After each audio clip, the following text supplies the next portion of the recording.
सुने तो जाइए वो कर लेंगे सेट।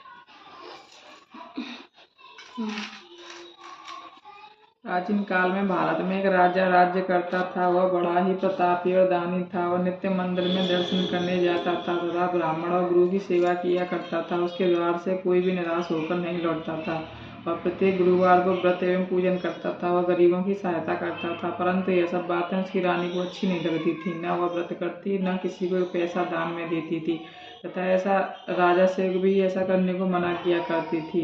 एक समय राजा शिकार खेलने वन को गए हुए थे। घर पर रानी और दासी थी। उस समय गुरु बृहस्पति देव साधु का रूप धारण कर राजा के दरवाजे पर भिक्षा मांगने गए तथा भिक्षा मांगी तो रानी कहने लगी, ये साधु महाराज, मैं इस दानव पुण्य से तंग आ गई हूँ। मेरे से तो घर का कार्य ही समाप्त नहीं होता। इस कार्य के लिए तो मेरे पतिदेव भी बहुत हैं। आप ऐसी कृपा करें कि यह सब धन नष्ट हो जाए तथा मैं आराम से रह सकूं। साधु बोले, हे देवी, तुम तो बड़ी विचित्र हो। संतान और धन से कोई दुखी नहीं होता, इसको तो सभी चाहते हैं। पापी भी पुत्र और धन की इच्छा करता है। अगर आपके पास धन अधिक है तो भूखे मनुष्यों को भोजन कराओ, प्याग लगवाओ, ब्राह्मणों को दान दो, धर्मशाला बनवाओ, कुआं, तालाब, बावड़ी, बाग, बगीचे आदि के निर्माण कराओ, निर्धन मनुष्यों की कुंवारी कन्याओं का विवाह करवाओ और अनेक अज्ञात धर्म करो। इस प्रकार के कर्मों से आपका कुल का और आपका नाम परलोक में सार्थक हो जाएगा एवं स्वर्ग की प्राप्ति होगी। मगर वह रानी इन बातों से खुश न हुई। वह बोली, हे साधु महाराज, मुझे ऐसे धन की भी आवश्यकता नहीं जिसको मैं और मनुष्य को दान में दूं तथा इसको रखने उठाने में मेरा सारा समय ही बर्बाद हो जाए। साधु ने कहा, हे देवी, तुम्हारी ऐसी इच्छा है तो ऐसा ही होगा। मैं तुम्हें बताता हूँ, वैसा ही करना। बृहस्पतिवार के दिन घर को गोबर से लीपना, अपने केशों को धोना, केशों को धोते समय स्नान करना, राजा से कहना कि वह हजामत बनवाए, भोजन में मांस मदिरा खाना, कपड़े धोबी के यहाँ धुलने डालना। इस प्रकार 7 बृहस्पतिवार करने से तुम्हारा सब धन नष्ट हो जाएगा। ऐसा कहकर वह साधु महाराज वहां से अंतर्ध्यान हो गए। रानी ने साधु के कहे अनुसार वैसा ही किया। 3 बृहस्पतिवार ही बीते थे कि उसका समस्त धन नष्ट हो गया और वह भोजन के लिए दोनों समय तरसने लगे, सांसारिक भोगों से दुखी रहने लगे। तब वह राजा रानी से कहने लगा कि हे रानी, तुम यहाँ पर रहो, मैं दूसरे देश को जाता हूँ। देश परदेश इसलिए कोई कार्य नहीं कर सकता। देश ही परदेश भी बराबर है। ऐसा कहकर राजा परदेश चला गया। वहां जंगल जाता, लकड़ी काट कर लाता तथा शहर में बेचता। इस तरह जीवन व्यतीत करने लगा। इधर राजा के घर रानी और दासी दुखी रहने लगी। किसी दिन भोजन, किसी दिन जल पीकर ही रह जाती। एक समय रानी और दासी को 7 दिन बिना भोजन के व्यतीत हो गए तो रानी ने अपनी दासी से कहा, हे दासी, हम पासी के नगर में मेरी बहन रहती है। वह बड़ी धनवान है। तू उसके पास जा और वहां से 5 सेर बेजर मांग ला, जिससे कुछ समय के लिए गुजर हो जाएगी। इस प्रकार रानी की आज्ञा मानकर दासी उसकी बहन के पास गई। बहन उस समय पूजन कर रही थी, क्योंकि उस रोज गुरु बृहस्पतिवार था। जब दासी ने रानी की बहन को देखा और उससे बोली, हे रानी, मुझे तुम्हारी बहन ने भेजा है, मेरे लिए 5 सेर बेजर दे दो। इस प्रकार दासी ने अनेक बार कहा, परंतु रानी की बहन ने कुछ उत्तर नहीं दिया, क्योंकि उस समय बृहस्पतिवार की व्रत कथा सुन रही थी। इस प्रकार जब तक दासी को किसी प्रकार का उत्तर नहीं मिला, वह बहुत दुखी हुई और क्रोध भी आया, परंतु वह कुछ बिना कहे लौटकर अपनी रानी के पास आकर बोली, हे रानी, तुम्हारी बहन तो बहुत ही घमंडी है और छोटे लोगों से बात भी नहीं करती, इसलिए उसने मेरी बात का कोई उत्तर नहीं दिया। मैं वापस चली आई। रानी बोली, हे दासी, इसमें उसका कोई दोष नहीं है। जब बुरे दिन आते हैं तब कोई सहारा नहीं देता है। अच्छे बुरे का पता आपत्ति काल में ही लगता है। अब जो ईश्वर की इच्छा होगी वही होगा। यह सब हमारे भाग्य का दोष है। इधर उस रानी ने देखा कि मेरी बहन की दासी आई थी, परंतु मैं उससे नहीं बोली, इससे वह बहुत दुखी हुई होगी। यह सोच कथा को सुन और विष्णु भगवान का पूजन समाप्त कर वह रानी बहन के घर गई और अपनी बहन से कहने लगी, हे बहन, मैं बृहस्पतिवार का व्रत कर रही थी, तुम्हारी दासी गई थी, परंतु जब तक कथा होती है तब तक न उठते हैं न बोलते हैं, कहो। इसलिए मैंने बोली, कहो दासी क्यों गई थी? रानी बोली, बहन, हमारे नाज नहीं है, वैसे तो तुमसे कोई बात छिपी नहीं है, इस कारण मैंने दासी को तुम्हारे पास 5 सेर बेजर लेने के लिए भेजा था। रानी बोली, बहन, बृहस्पति भगवान सभी मनोकामनाएं पूर्ण करते हैं, देखो शायद तुम्हारे घर में नाज रखा हो। इस प्रकार का वचन जब रानी ने सुना तो वह घर के अंदर गई और वहां से एक घड़ा बीजल का भरा मिल गया। तब वह रानी और दासी बहुत खुशी हुई और दासी कहने लगी, हे रानी, देखो वैसे तो हमको सब नहीं मिलता, तो हम रोज ही व्रत करते हैं। अगर इनसे बृहस्पतिवार व्रत की विधि और कथा पूछ ली जाए तो हम भी व्रत किया करेंगे। तब उस रानी ने अपनी बहन से पूछा कि बहन, बृहस्पतिवार के व्रत की कथा कैसे है, तथा यह व्रत कैसे करना चाहिए। तब रानी की बहन ने कहा, बृहस्पतिवार के दिन व्रत में चने की दाल, मुनक्का से विष्णु भगवान का, केले की जड़ में पूजन करें तथा दीपक जलाएं, पीला भोजन करें तथा कहानी सुने।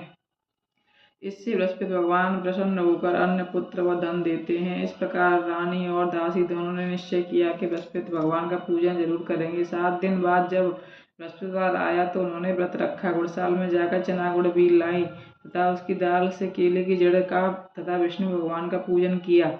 अब भोजन पीला कहाँ से आए। बेचारी बड़ी दुखी हुई, परंतु उन्होंने व्रत किया था, इस कारण गुरु भगवान प्रसन्न थे। 2 थालों में सुंदर पीला भोजन लेकर आए और दासी को देकर बोले, दासी, तुम्हारे और रानी के लिए भोजन है, तुम दोनों कर लेना।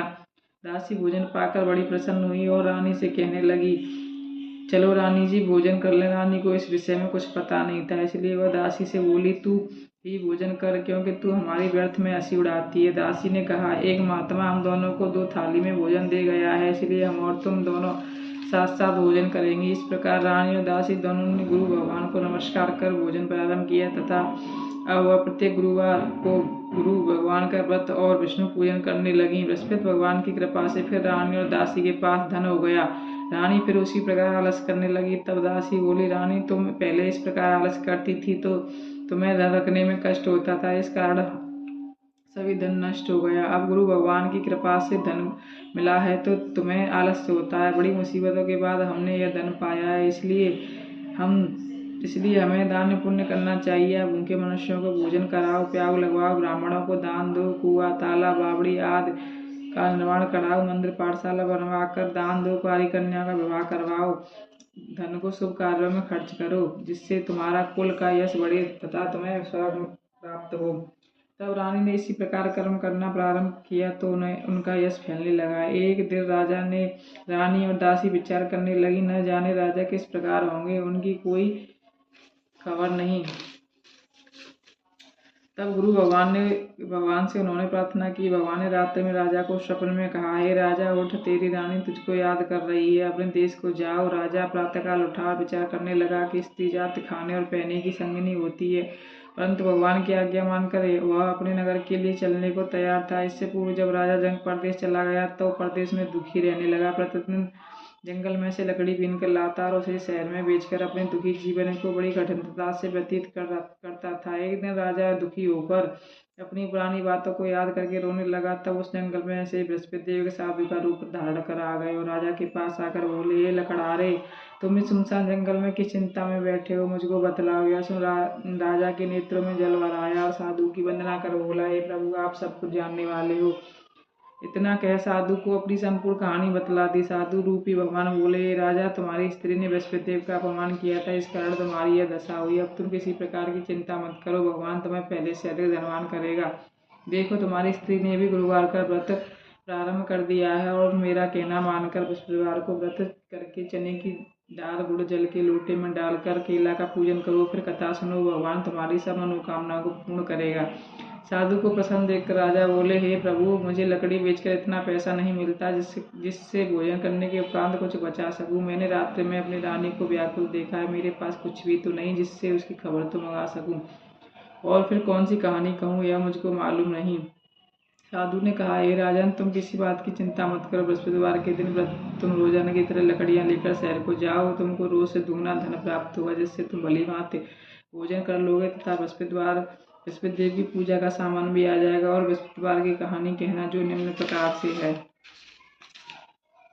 प्राचीन काल में एक ब्राह्मण था, वह बहुत निर्धन था, उसकी कोई भी संतान नहीं थी। उसकी स्त्री बड़ी मलिनता के साथ रहती थी। वह न स्नान करती, न किसी देवता का पूजन करती, प्रातःकाल उठते ही सर्वप्रथम भोजन करती, बाद में कोई अन्य कार्य करती थी। इससे ब्राह्मण देवता बड़े दुखी थे। बेचारे बहुत कुछ कहते, किंतु उसका कोई परिणाम नहीं निकला। भगवान की कृपा से ब्राह्मण की स्त्री के कन्या रूपी रत्न पैदा हुआ और वह कन्या अपने पिता के घर में बड़ी होने लगी। वह बालिका प्रातः स्नान करके विष्णु भगवान का जप करती तथा बृहस्पतिवार को व्रत भी करती। अपने पूजा पाठ को समाप्त करके स्कूल जाती तो मुट्ठी में जौ भर के ले जाती और उसको पाठशाला के मार्ग में डालती जाती। तब ये जौ सड़ के हो जाते। लौटते समय उनको बीन कर घर को ले आती थी। एक दिन वह बालिका सूप में उन सोने के जौ को फटक कर साफ कर रही थी। उसके पिता ने देख लिया और कहा, बेटी, सोने के जौ को फटकने के लिए सोने का सूप होना चाहिए। दूसरे दिन गुरुवार था। इस कन्या उस दिन व्रत रखा और बृहस्पति देव से प्रार्थना करके कहा, हे प्रभु, मैंने आपकी पूजा सच्चे मन से की हो तो मेरे लिए सोने का सूप दे दो। बृहस्पति देव ने उनकी प्रार्थना स्वीकार कर ली। रोजाना की तरह वह कन्या जौ फैलाती हुई जाने लगी।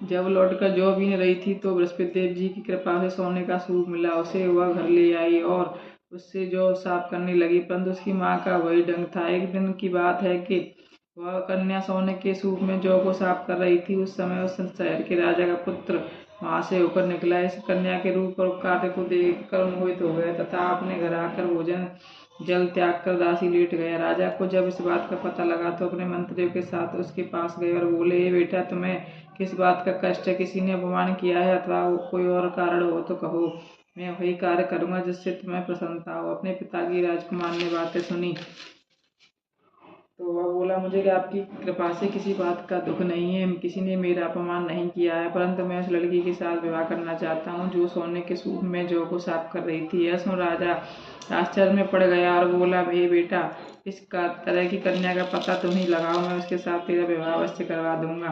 राजकुमार ने उस लड़की के घर का पता बतलाया। जब मंत्री उस लड़की के घर गए और ब्राह्मण देवता को सभी हाल बतलाया, ब्राह्मण देवता राजकुमार के साथ अपनी पुत्री का विवाह करने के लिए तैयार हो गए।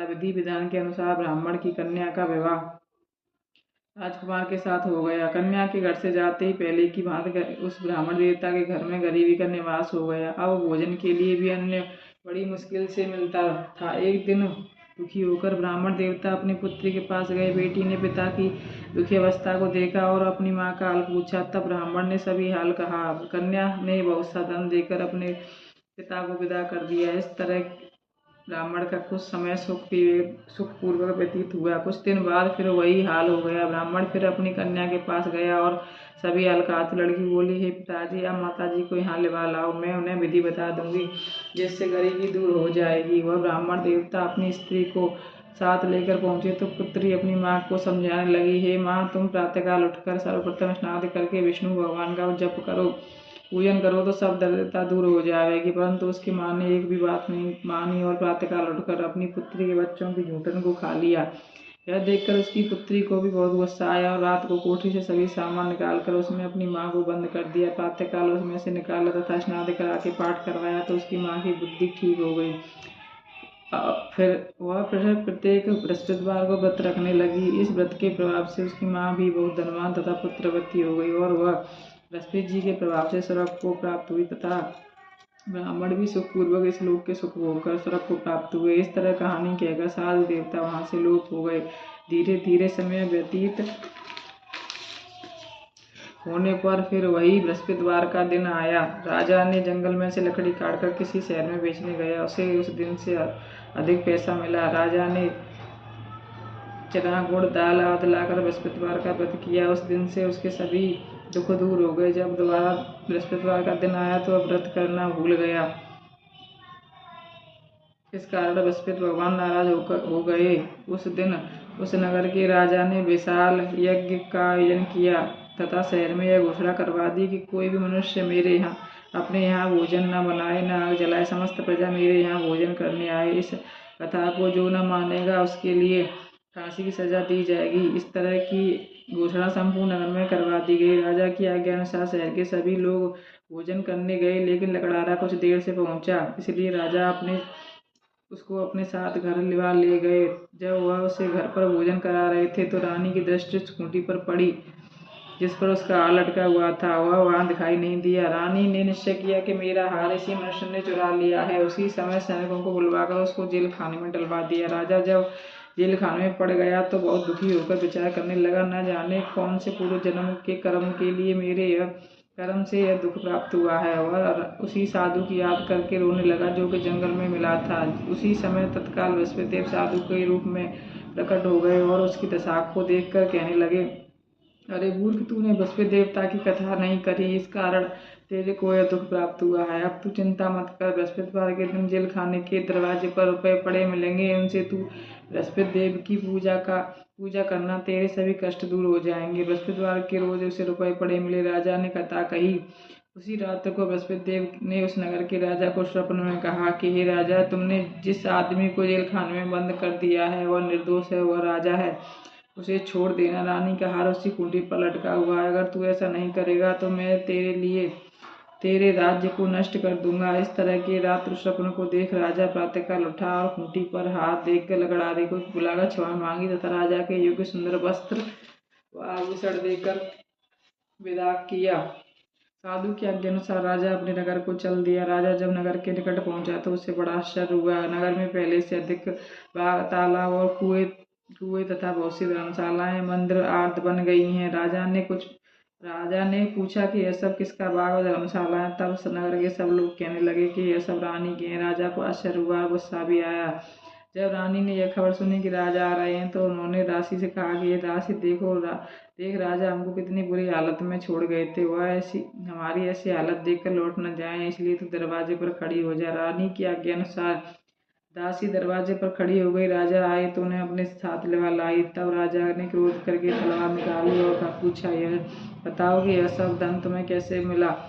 तब उन्होंने कहा कि यह सब धन हमें बृहस्पति देव के व्रत के प्रभाव से प्राप्त हुआ है। राजा ने निश्चय किया कि 7 रोज बाद तो सभी बृहस्पति देव का पूजन करते हैं, परंतु मैं रोजाना दिन में 3 बार कहानी कहा करूंगा तथा रोज व्रत किया करूंगा। अब हर समय राजा के दुपट्टे में चने की दाल बंधी रहती तथा वह दिन में 3 बार कहानी कहता। एक रोज राजा ने विचार किया कि चलो अपनी बहन के यहाँ हो आए। इस तरह निश्चय कर राजा घोड़े पर सवार होकर अपनी बहन के यहाँ को निकला। मार्ग में उसने देखा कि कुछ आदमी एक मुर्दे को लिए जा रहे हैं। उन्हें रोककर राजा कहने लगा, अरे भाइयों, मेरे बृहस्पति देव की कहानी सुन लो। वे बोले, हमारा आदमी मर गया है, उसको अपनी कथा की पड़ी है। परंतु कुछ आदमी बोले, अच्छा करो, हम तुम्हारी कथा भी सुनेंगे। राजा ने दाल निकाली और कथा कहने लगा।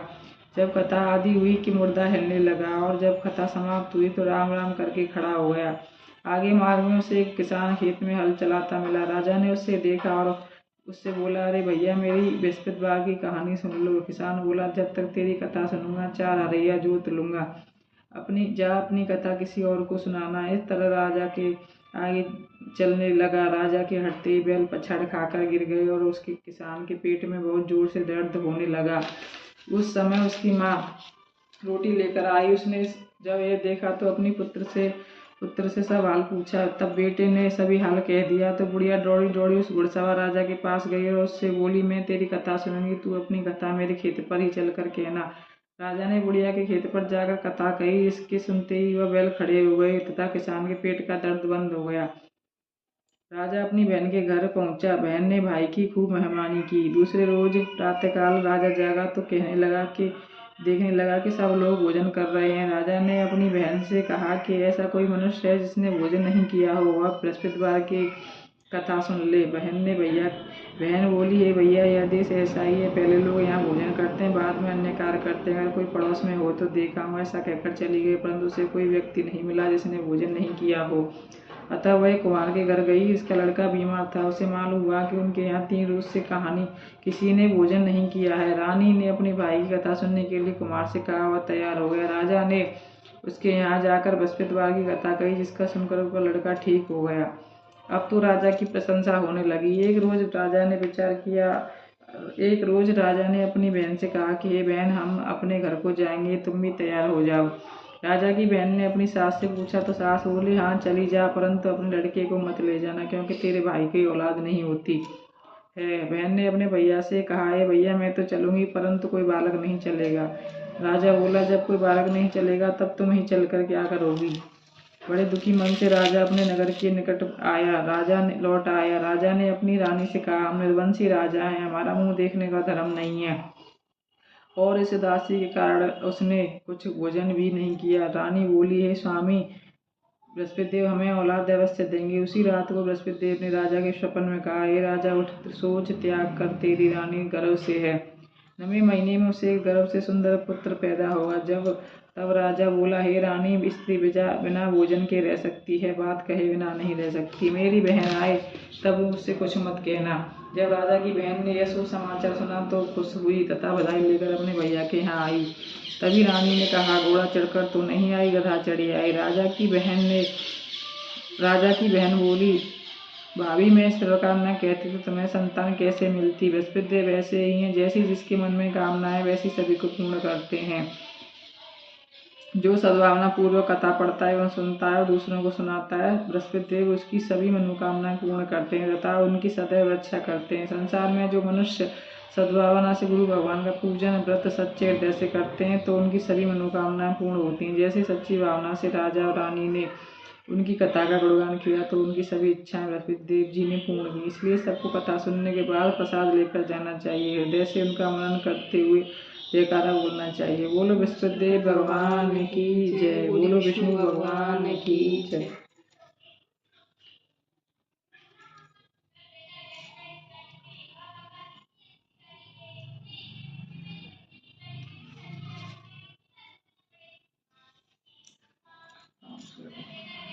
ओम जय बृहस्पति देवा, जय जय बृहस्पति देवा। छिन छिन भोगी लगाऊं, छिन छिन भोगी लगाऊं, कदली फल मेवा। ओम जय बृहस्पति देवा। तुम पूर्ण परमात्मा, तुम अंतर्यामी, स्वामी तुम अंतर्यामी। जगत पिता जगदीश्वर, जगत पिता जगदीश्वर, तुम सबके स्वामी। ओम जय बृहस्पति देवा। चरणामृत निज निर्मल, सब पातक हरता, स्वामी सब पातक हरता। सकल मनोरथ दायक, सकल मनोरथ दायक, कृपा करो भरता।